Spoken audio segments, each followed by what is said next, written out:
American actress Meghan Markle, soon to become a British princess, in a modern-day fairy tale. You've got the beautiful American actress.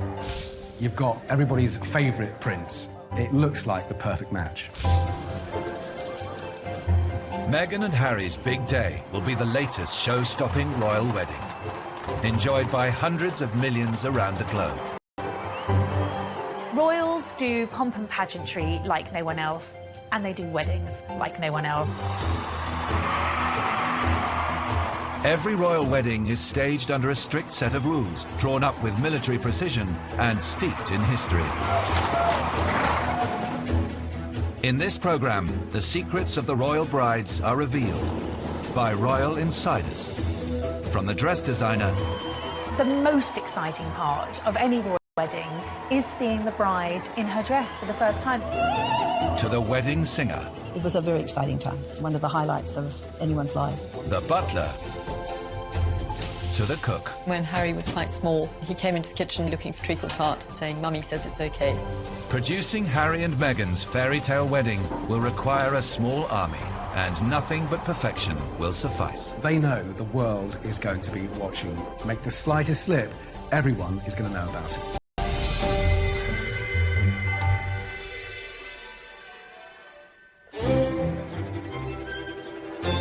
On the 19th of May 2018, 36-year-old Meghan Markle will marry Prince Henry of Wales, better known as Harry. The wedding of the actress and the prince will mark the culmination of 5 months of intensive planning, and comes less than 2 years after the pair first met at a club in central London. We believe Harry and Meghan were introduced by a mutual best friend. We know that Meghan was moving in pretty aristocratic circles whenever she came over to London, very well connected and in tune with some of Harry's circle as well. The couple, out of respect for the person that match-made them, has never named the matchmaker, but the couple have, of course, said that they did go on this date. It went very well, and I think within a few hours they were planning on going on holiday together. A month later, the pair were on safari in Botswana, and the relationship quickly became serious. I think that both Harry and Meghan, they were both astonished at how quickly their relationship developed and how deeply they felt for one another almost from the get-go. But this future princess had a very unroyal upbringing. Born in LA in 1981, she was raised mainly by her mother, who took on various jobs to make ends meet. Harry's very different family background meant this relationship would be anything but normal. I have no more obstacles to get around than asking permission from the girl's father. In the case of royal men, they do have to ask permission of the Queen, of their sovereign, who has been known to say no. In the case of her own sister, she refused her permission to marry the divorcee Peter Townsend way back in the 1950s. Okay, great. Thank you. Like Peter Townsend, Meghan Markle is also divorced, once an insurmountable hurdle to a royal wedding. When the Queen came to the throne, divorcees were not welcomed at court. Divorce was an absolute taboo subject. The storybook romance of the king and the commoner. Edward VIII, of course, abdicated because he insisted upon marrying a divorcee. Times have just changed dramatically in those intervening years. Today, 3 of the Queen's 4 children are divorced, including Prince Charles, who is married to fellow divorcee Camilla Parker Bowles. And the Queen did not object to Prince Harry's choice of bride either. As a matter of fact, I could barely let you finish proposing. I was like, can I say yes now? She didn't even let me finish. Can I say yes, can I say yes now? And then there was hugs and I had the ring in my finger and I was like, can I give you the ring? She goes, oh yes, the ring. The engagement was sealed with a ring believed to be worth £122,500. Well, Meghan's ring is incredibly beautiful. It was a newly designed piece and very romantically designed by Harry, who had apparently sourced the main diamond in the ring on a recent visit to Botswana. But what was so lovely about the ring was that on either side of the main ring were 2 beautiful diamonds from Diana's personal collection, so that, you know, she can be remembered in his engagement ring as well. Diana herself reportedly took a less sentimental approach to selecting her engagement ring. They bought a box of rings from Garrard, the crown jeweller, for Diana and Charles to look at, and she said later, but this is very Diana, I just picked the biggest one. Wonderful sapphire and diamond. When were you given that? Just last night? Yeah, Sunday. For Meghan, like all royal brides, secrecy is key when it comes to arranging a royal wedding. The planning is driven from Buckingham Palace by the Lord Chamberlain, a position created 6 centuries ago. Lord Chamberlain is the head of the royal household. In fact, he's the overall boss who comes directly and is directly answerable to the Queen. His department is responsible for all sorts of ceremonial occasions, for organising weddings. As the Prince of Wales, Harry's father, and the Queen are pricking up the bill, then they've got all the sort of organisational skills backing them up. The choice of wedding venue is crucial for any royal couple. The most common venue is Westminster Abbey. It was where the Queen was married, it was where Prince William was married, it's where Diana's at. Westminster Abbey has been hosting royal weddings since 1100. It seats 2,000 guests and is just a handy half a mile from Buckingham Palace. But there are alternatives. When Charles and Diana wanted even more guests and a longer procession, they chose a venue that hadn't hosted a royal wedding for nearly 500 years. St. Paul's Cathedral. Prince Charles decided when he married Diana to use St. Paul's Cathedral, and there was a lot of argument about whether that was going to be too expensive in order to secure the route with soldiers. And he particularly wanted to use St. Paul's so that more people would be able to come into the capital and see the wedding for themselves or see part of the procession. 3,500 guests watched Charles and Diana's wedding inside St. Paul's. 600,000 lined the 2-mile route to Buckingham Palace. Harry and Meghan have decided on a different venue. St. George's Chapel in Windsor. It has seen royal christenings, weddings and funerals, including the christening of Harry himself and the burial of the Queen Mother. The Reverend Canon John Ovenden was based at St. George's as the Queen's chaplain. I think Harry and Meghan wanted something a little more intimate. And they wanted, to cram everybody in. And that's rather nice, to be able to do that. And it's a homely place. It's a homely environment because, the Queen considers that to be, her home. She loves Windsor. I think from the outset they both wanted a smaller, more intimate family wedding, and St George's does have precedence for that. Harry's uncle, Prince Edward, married Sophie Rhys-Jones at St George's Chapel, and also his other cousin Peter Phillips, who married Autumn Kelly. And if you look at all of those family weddings, they really do feel like family weddings.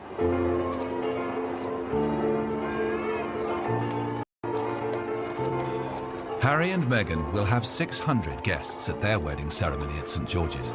Not many for a senior royal. Everybody wants to be invited, and those that aren't will see it as a personal and a social slight. When Prince William announced his engagement, they were given a list, as long as your arm, of people that had to be invited to a royal wedding. Dignitaries, ambassadors, heads of state, and on and on and on. And William took one look at this and said, well, if we invite all of these people, there's going to be no room for my friends. What do we do? He then went to the Queen, and the Queen said, what you do is you put that list in the bin, you invite all your friends, and if you've got space after that... There is a bit of potential for controversy because both are close, well, Harry particularly is very close to Michelle and Barack Obama, and I'm told had wanted to invite them to his wedding. But, of course, that could have put a possible diplomatic storm on the map with... But I think you're going to see quite a smattering of stardust because, of course, Meghan is a well-known actress and she's got a lot of well-known friends. And it's going to be that wonderful combination of royalty and celebrity, so it's quite an irresistible mix. The invites themselves are produced by royal printers Barnard and Westwood.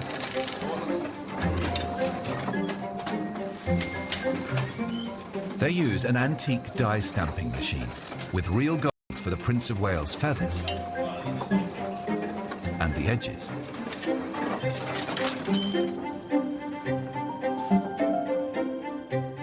Prince Charles's former butler, Grant Harold, still has his invite to the 2005 wedding of his boss, to Camilla Parker Bowles. This is the actual invitation, still in pristine condition, all handwritten at the front.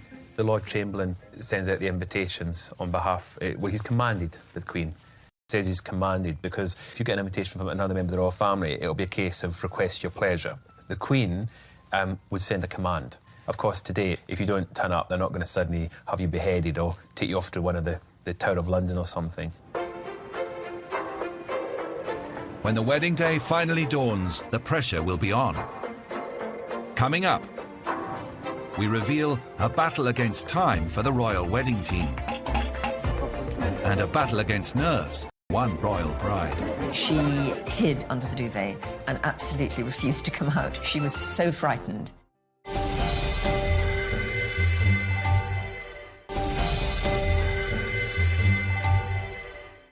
At 12 noon on the 19th of May, St George's Chapel, Windsor will host the wedding of Prince Harry and American actress Meghan Markle. But as with all royal weddings, the day's arrangements will begin many hours earlier.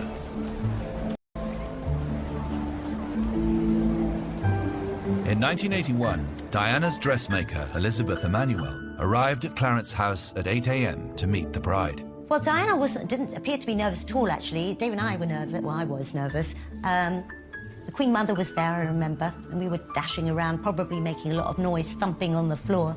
So she gave us a few cross looks every so often. So it was just getting a bride ready for the big day, as we would with any other bride, really. Except we were in Clarence House and the Queen Mother was there, you know. We could hear the crowds outside, so the atmosphere was very different, certainly. 4 years later, his new bride was anything but. Camilla spent the night before her wedding at Clarence House. That morning of her wedding, she hid under the duvet and absolutely refused to come out. She was so frightened. She had to be coaxed out of bed. Her sister was there, her daughter was there, her dresser was there. And it was only when her sister said, right, I'm going to put your clothes on and I'm going to go and do this for you, that she got out of bed. She was terrified, and quite rightly. Nobody knew what kind of reception she was going to get. To head off criticism, the two divorcees chose to marry in a civil ceremony at Windsor's Guildhall. 20,000 well-wishers gathered to cheer Camilla's arrival. A crowd at least 5 times that size is expected for the wedding of Meghan and Harry.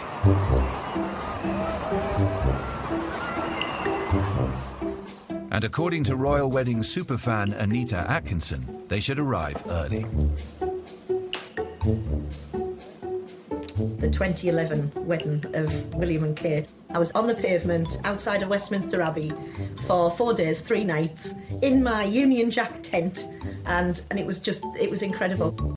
And Anita knows the secret of how to get the best view at a royal wedding, and keep it. For anyone who wants to go to Harry and Meghan's, you've really got to get there early, and you have to manage your spot. You've got to guard it with your life, because you can guarantee that at the last minute you'll get someone coming in and saying, oh, can the bairn get... Well, they don't say bairn down in London, but can my little boy just get in there? No, because my space. My space, I've been here for 20 hours. Oh, here, can my granny get in the wheelchair? No, that's my space. You've got to guard it with your life.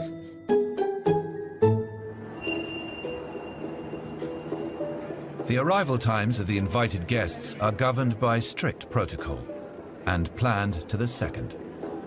One of the things about the royal family, everything runs to time. Everything runs to clockwork. Nobody is late. Everybody runs to the minute. At the wedding of Prince William and Catherine, general guests, including famous friends, were instructed to arrive by 9:45 a.m. 9:50 saw the arrival of senior politicians. Opposition followed by the Prime Minister. At 10:15 came the first royals, the groom himself with best man Harry. The remaining royals follow in strict order of importance, culminating in heir to the throne Charles at 10:42 and the Queen at 10:45. Precisely 6 minutes later, Kate Middleton left the nearby Goring Hotel, and the waiting groom, and William was no different. The TV screens in the Abbey were actually turned off just before Kate left the hotel, because she didn't want him seeing what she was wearing until she was walking up the aisle. The most exciting part of any royal wedding is seeing the bride in her dress for the first time, because the dress has been kept such a secret that when you see it, Well, that's the moment we've all been waiting for. Now, it has just been confirmed that it is Sarah Burton and Alexander McQueen who designed this dress. Royal bridal dresses have been setting trends since the wedding of Queen Victoria. At a time when most brides wore bright colours, her daring choice of ivory kick-started the British tradition of white weddings. It was a direct influence on Diana's dress designer, Elizabeth Emanuel. So this is one of the trunks. There's 3 of them.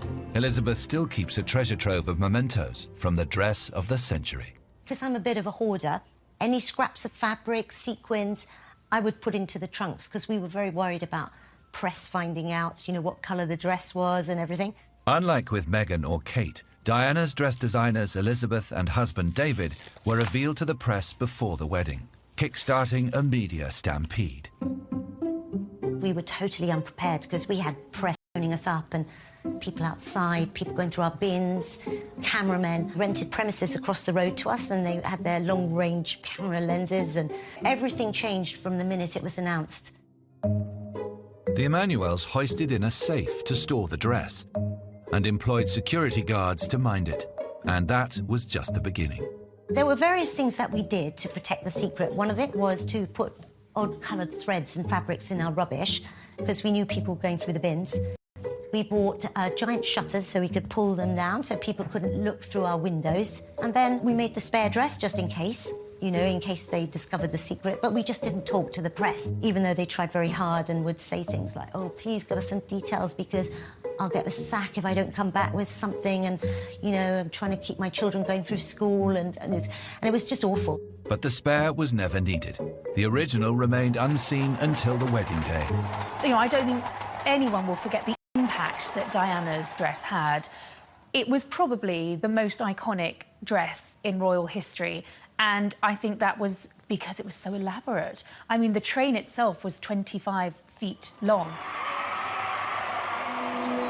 My favourite bit of all the footage, I think, is her coming out of the coach, and then her train is released, and she turns around, and then the wind catches her veil, and it's the most dramatic and exciting moment. Always reminded me of a beautiful transformation as well, from you're a young girl into a princess, you know, and we thought at that time Queen of England at one time. The right wedding dress has the power to transform a bride's public perception, as Camilla Parker Bowles was also to discover. Prior to her 2005 wedding, Camilla had a less than glamorous image. We'd seen some pretty terrible photographs of Camilla over the years because they were all snatched by paparazzi, so she was looking thunderous or she was in her old gardening clothes. And suddenly there she was on that lovely spring day in the most beautiful clothes with a glorious hat and a beaming smile, and she scrubbed up really well. She looked fantastic. It was the beginning of a complete change in her fortunes because people could hear her voice for the first time. They met her, they discovered that she was a lovely, warm, friendly, funny woman. Meghan Markle's choice of dress is the subject of intense press speculation. We know that when she does do glamour and formal wear, she does it very, very well. And I think if you look at those official engagement portraits, she spared no expense on that dress, and there are reports that her wedding dress is costing upwards of £400,000. I think you expect fairy tale, I think something dramatic, something with impact. I suspect that she will go for white or off-white, but I'm told that she would like to incorporate a hint of colour, possibly in the sash of her dress, that will be picked up by her bridesmaids. And I'm told sleeves will feature in her dress. And I think, again, that's probably a nod to the formality of the day. You know, this is a royal wedding. You don't see royal brides in strapless dresses.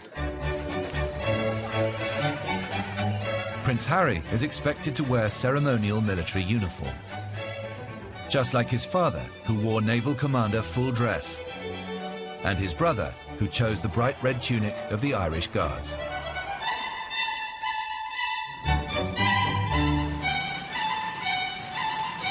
Russell Cashket's company holds a royal warrant to produce military coats and uniforms and had the painstaking job of making in Prince William's striking red outfit.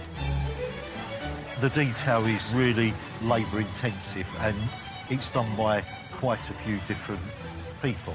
So, this is just a collar, the same as Prince William's, and there's 3 different types of gold on here. This is a diamond-cut gold. It reflects like diamond. If I pull it, can you see? His uniform in the strictest secrecy.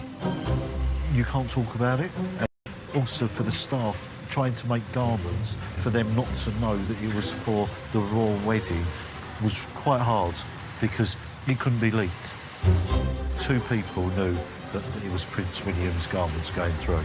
As far as the staff were concerned, it was an officer going into the Irish Guards. There was no name on the garment going through. The earliest they would have known about it would have been on the Friday morning, after he'd walked out in his scarlet tunic, because they would have realised who made the scarlet tunic. And they would have all been sitting going, I made that. Adding a personal touch to the church is the job of the florist. Meghan and Harry have selected Philippa Craddock, who promises to fill St George's Chapel with locally sourced, bee-friendly blooms. This follows the natural look of Will and Kate's wedding, created by Shane Connolly. Shane brought the countryside into Westminster Abbey, trees and all. I suppose the thing that was the overriding thought through that wedding was that everything was thoughtful. That was the thing that the Duchess felt was really important to her. The sourcing, that it was English, that it was seasonal. So the idea of the trees were one of the first directions that we went in, and they loved the idea. Shane had planned an avenue of cherry trees in blossom, but then the British weather intervened. The heat leading up to the wedding was a huge surprise, and it got hotter and hotter, and my suppliers said, there's no blossom left. The week before the wedding, I had to phone the bride to say, there's no blossom, and the only thing we can do is have green trees. You know, I've got brides who have hyperventilated over, you know, the shade of a rose being pinker than they thought. And here was a girl who was completely in tune with nature. The aisle was lined with native hornbeam trees, and at their base, growing flowers dug up from the grounds of Windsor Castle. The main thing that we used were lily of the valley. Sadly, these aren't the beautiful carpets from Windsor Great Park, but it is a beautiful flower. And of course, it's got this extraordinary scent. And in the language of flowers, they say, you have made my life complete, or the return of happiness. So they're very auspicious, which really also was quite important. And I think it must be lovely for a bride to walk down the aisle feeling that she was not in a grand abbey, but actually in a part of England, in a rural part of England that was just being brought inside for the day. Coming up, the vows of a modern princess. I'm absolutely convinced that Meghan will not say she will obey Harry. This is Prince Charles's. The butler reveals his secret stash of royal wedding cake. Beds in the world safe.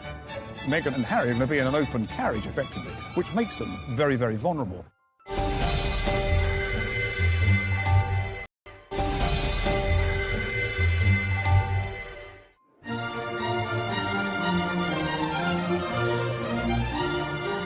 Royal weddings have become a global media phenomenon. 750 million people watched Charles and Diana marry in 1981. By 2011, viewing figures for William and Catherine were said to have reached 2 billion. Yet at the heart of this huge media event is a traditional British wedding service.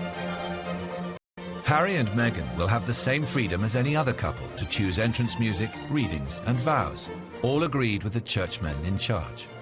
I think the Archbishop of Canterbury is going to marry them, but the Dean of Windsor, the Right Reverend David Connor, will, take a big part, and the canons of St George's will be there, and they will have sat down with a couple and worked through, what it is they want. And I think there'll be 1 or 2 surprises. Wilt thou have this woman to thy wedded wife, to live together? Wilt thou obey him and serve him, love, honor, and keep him? And Elizabeth Alice Louise. Royal brides have traditionally vowed to love, honor, and obey their husbands. I, Sarah Margaret. I, Sarah Margaret. Charles Philip Arthur George. Wilt thou have this woman to thy wedded wife? Yet in 1981, Princess Diana broke with 4 centuries of tradition. The vows The royal brides are purely a personal choice. Diana broke with tradition by saying love, honour and keep. I, Diana Frances. I, Diana Frances. Fergie kept the love, honour, obey. Take the Andrew Albert Christian Edward. But then stressed afterwards that she wasn't the sort of girl that would obey, but she wanted to keep the wedding ceremony as it was. To have and to hold from this day forward. To have and to hold from this day forward. For better, for worse. For better, for worse. Kate Middleton, when she married Prince William, went back to Diana's idea of love, honour and keep, and I'm absolutely convinced that Meghan will not say she will obey Harry. Wilt thou love him, comfort him, honour and keep him, in sickness and in health? I will. One tradition Meghan is likely to follow is with the choice of wedding ring. And she who shall wear it may remain faithful to each other. At royal weddings, only the bride is given a ring, Together in love until their and it is usually forged from ultra-rare Welsh gold. As far as the wedding band is concerned, I would very much expect that Meghan will be given a wedding band made of Welsh gold, because that's traditional Welsh gold by the people of Wales, and she gives pieces of that gold to the members of her family who are marrying out. Kate wears a band of Welsh gold, and I'm sure Meghan will have the same privilege as well. It's a family tradition. With the ring, I thee wed. I thee wed. With my body, With my body, I thee honour. I thee honour. The signing of the register is the only part of the royal wedding conducted away from the cameras. It's a lull in proceedings filled with music and sometimes a show-stopping singer. Musical legend Dame Kiri Takanawa received the call-up for Charles and Diana's wedding.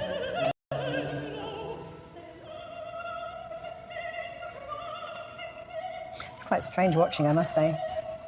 35 years ago, my God. Not bad singing, though, I must say. For Dame Kiri, the invitation to perform came out of the blue. I'd set the date aside, to watch it all day. We were going to sit in front of the television and everything. And then suddenly I get a call saying, you can't tell anybody, but Charlie's asked you to sing at his wedding. And, of course, I thought, Charlie who? Anyway, it was Prince Charles. And not for several months was I able to mention it. So it was really quite... Can you imagine a secret like that? It was a very exciting time. I mean, I think one of the highlights of anyone's life, really. But behind the scenes at St. Paul's, it wasn't all glamour. The big thing that everyone says to you, please, there are no toilets down there, so you've just got to go to the toilet it's when you can. Then, of course, the worry about getting to the church in time and just going through there and hoping that I was on time and didn't fall over before I went in the church, got to the right place and stayed there.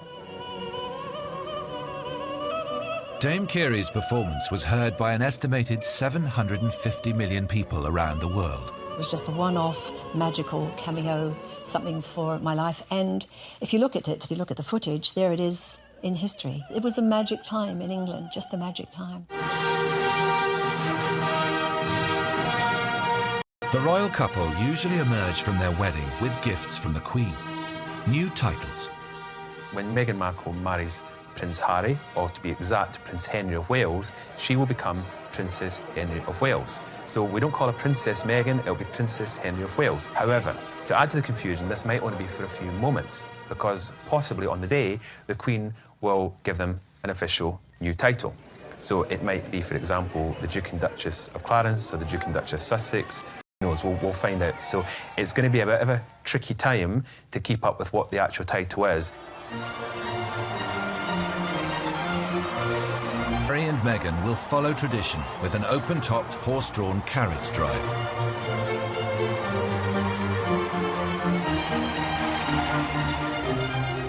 Their procession through Windsor town centre will present a huge challenge to security staff like Ken Wharf, former protection officer to Princess Diana. Well, when Meghan and Harry leave the gates here at Windsor Castle, from the total safety of Windsor Castle, you're really stepping into the unknown here. Because there are always those uncertainties that one won't have to prepare for. I mean, we have lots of buildings here that need to be searched, need to be secure for that occasion, because let's not forget, Meghan and Harry are going to be in an open carriage, effectively, which makes them very, very vulnerable. Up to £20 million was spent on security surrounding Prince William's marriage to Kate Middleton. went on the thousands of uniformed police lining the route. But royal weddings also require hidden security officers, deployed closer to the couple's horse-drawn carriage. When Harry and Meghan leave Windsor Castle here in an open carriage, one of the footmen on that carriage will be an armed protection officer from Scotland Yard. There's an additional security there for the couple as they process through the streets of Windsor. And there are people positioned on rooftops, armed police officers. And there are individuals in plain clothes amongst the crowd looking for that individual that might be tempted to do something stupid.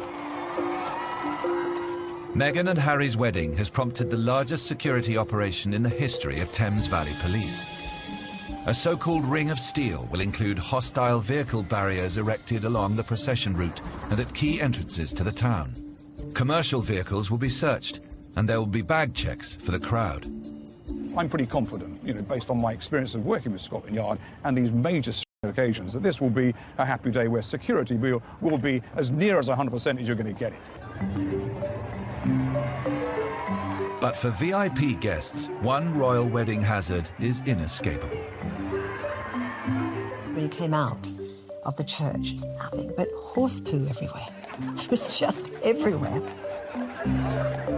And you're sort of these grand ladies trying to step through all of that. It was very, very funny.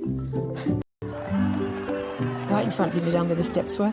Oh, covered in horse poo. And the smell.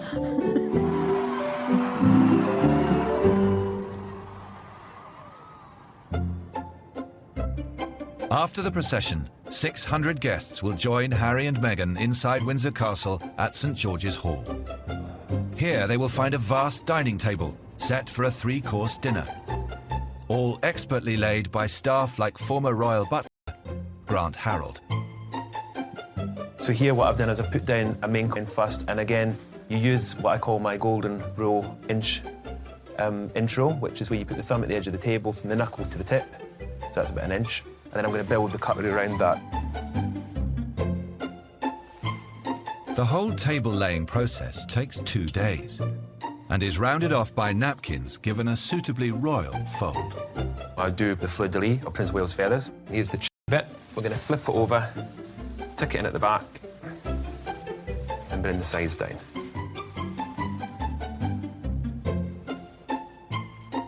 Maintaining standards is the job of the butlers and their boss. Even on some occasions, it is known that the Queen will even go round and check the table. She'll go round for a final inspection. With state banquets, she will go round and make sure that everything is how it should be. So she's quite strict with that kind of thing. She's got a very good eye for the attention to detail, and there's microphones in the flowers for when people do speeches. So that's where the actual microphones are, and she always makes sure that you can't see them. So she's been doing it for years. She's a fantastic hostess. She knows exactly what to look for, and she will notice if anything's not in place, if something's not been done right, she will pick up on it. The wedding breakfast itself is prepared by royal chefs to a menu drawn up by the couple. Few people have a better insight into what might be served up for Harry and Meghan than Carolyn Robb. She was personal chef to Charles and Diana as Harry and William were growing up. I think a lot of people assume that the royal family eat all their meals off gold plates. Food that we cooked a lot was roast chicken, roast beef, shepherd's pie, sausages and mash, all those wonderful traditional English dishes.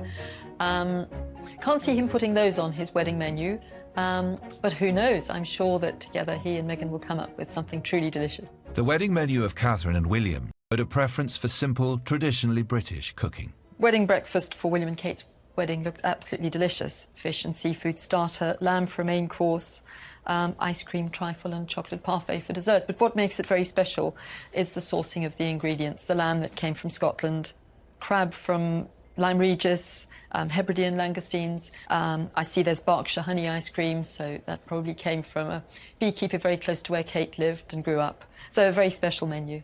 Harry and Meghan's menu has yet to be revealed, but Carolyn suspects one of Harry's childhood favourites could feature. When Harry was quite small, he really loved treacle tart, and on one occasion he came into the kitchen quite early in the day looking for treacle tart. So I sent him off to check with Princess Diana if that was okay, and he came scampering back quite quickly with a little note that she'd written saying, "Mummy says it's okay." Coming up, we learn which royal makes the most entertaining wedding speeches. The most memorable Notes to his guests, one royal sold his wedding photos to Hello magazine. I think it went down like a lead balloon with many members of the royal family.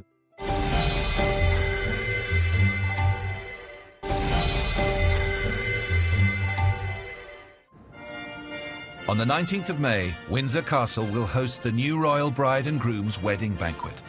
For many, the highlight will be a best man speech, expected to be delivered by Prince William.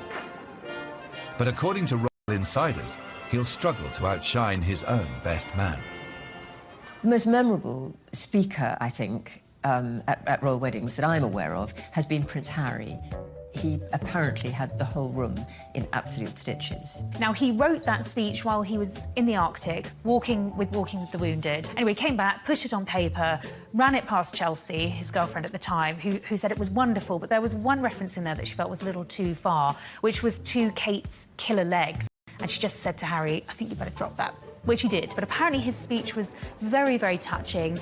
He referred to William throughout as the dude and sort of said if he could end up as happy as his brother, then he'd be a happy man too. So it was very sentimental and very, very funny speech, all delivered while he was wearing a fez, apparently. Every wedding guest will receive a memento, a piece of wedding cake packaged in a commemorative box. So this is Prince Charles's Dutch Commons one, and then inside there we've actually got the cake still as it was all those years ago. And then here we've got a more recent one. So this is Prince William and Catherine Middleton. This one you can tell has probably never even been opened before. We've actually got the cake again. I've just left them exactly as they were.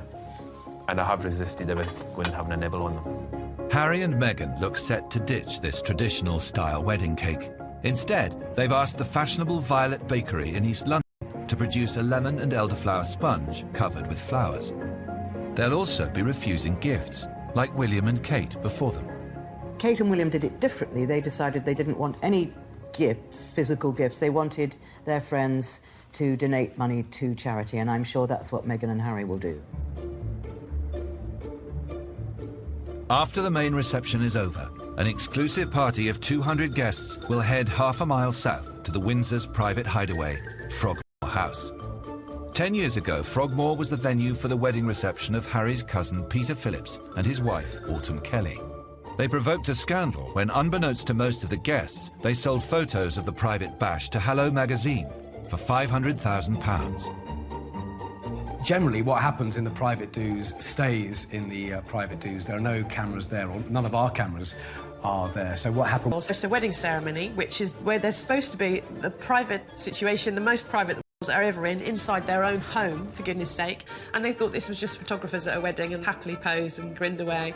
And then were quite amazed in a couple of weeks afterwards to see 59 pages of a Hello supplement dedicated entirely to things that they thought were private family shots. I think it went down like a lead balloon with many members of the royal family. I don't expect that to happen with Harry and Meghan. Harry and Meghan's evening reception looks set to follow the model of William and Kate's, a private star-studded party that continued until fireworks at 3 a.m.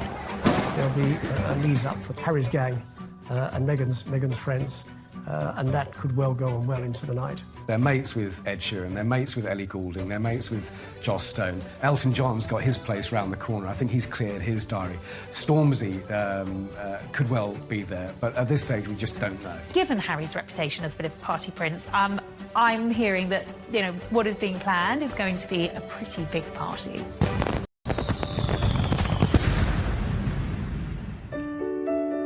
A royal wedding is not just an unforgettable occasion for the nation. It is also a deeply personal event for the royal bride and groom. One of the loveliest stories of the royal wedding was that once William and Kate had left their wedding breakfast and they turned on the royal wedding, they'd recorded it and they watched the playback, and that apparently was one of the real highlights of their day. And I think in that respect, they're just like everyone else. Key thing, obviously, is to love the person you're marrying. Charles and Diana hardly knew each other when they got married. She was still calling him Sir. That has not happened with her boys. Harry and Meghan, as long as they carry on the way they are now, they will be highly successful. Don't try and change just because you're a married couple.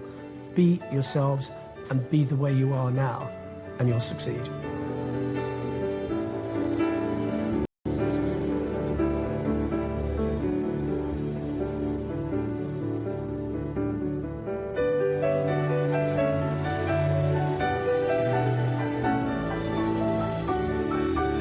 American actress Meghan Markle, soon to become a British princess,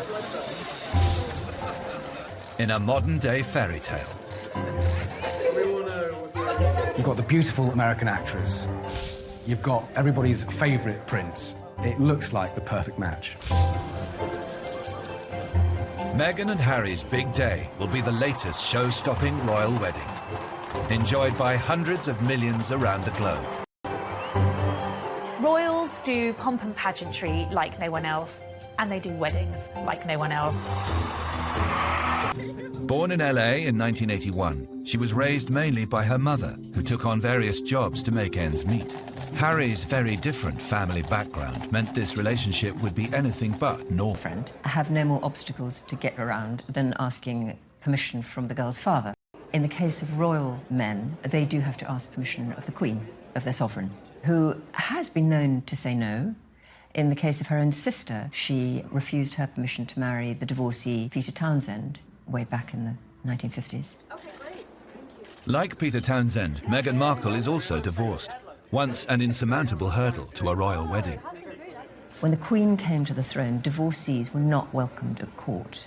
Divorce was an absolute taboo subject. The storybook romance of the king and the commoner. Edward VIII, of course, abdicated because he insisted upon marrying a divorcee. Times have just changed dramatically in those intervening years. Today, 3 of the Queen's 4 children are divorced, including Prince Charles, who is married to fellow divorcee Camilla Parker Bowles. And the Queen did not object to Prince Harry's choice of bride either. As a matter of fact, I could barely let you finish proposing. I was like, can I say yes now? She didn't even let me finish. I said, can I say yes, can I yes now? And then there was hugs and I had the ring in my finger and I was like, can I give you the ring? She goes, oh yes, the ring. The engagement was sealed with a ring believed to be worth £122,500.